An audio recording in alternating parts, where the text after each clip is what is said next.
Hey guys, welcome back. Enosys Loans is live, so let's check it out. So I'm going to connect my Rabby wallet.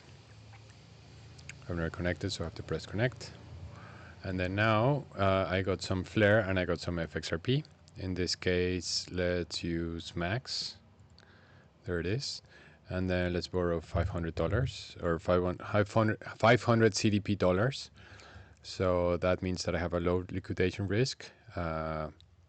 And then the interest rate, as you can see, if I go lower, this goes so above 5. So because I don't have to worry, I don't want to worry, I'm going to do, let's do 6%. I can move this number as I want. So for now, I don't want to be redeemed. So that's it. The next, so I'm going to borrow 500 CDPs.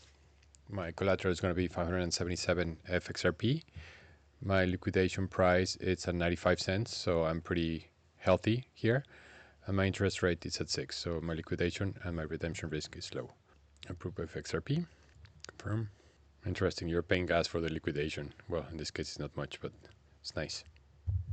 All right, so 500 CDP, perfect. Confirm. Cool. So now I have this, all right? And then now we're going to do another mint, but now we're going to do it with FLR.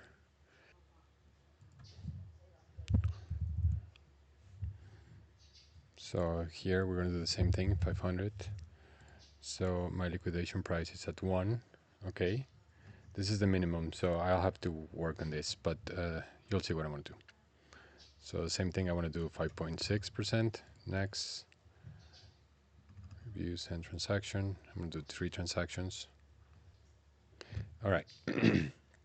So now what I want to do, earn, and we are going to do for this stability pool. So we're going to deposit max 500. So let's do 250. And then the other one I'm going to do it in a liquidity pool. So yeah, guys, that's it. I entered some of this, and then I have some CDP dollars of XRP and this. This one I would potentially need to add a little bit more money in there, so I can make another video of how to add and remove. But yeah. Okay, so now we're gonna close one of the positions just to show you. Close. So I have this, replay, approve CDP, and that's it. I should get back my 84,000 FLR, and that's it. Super. That's pretty cool, guys. All right, until next time.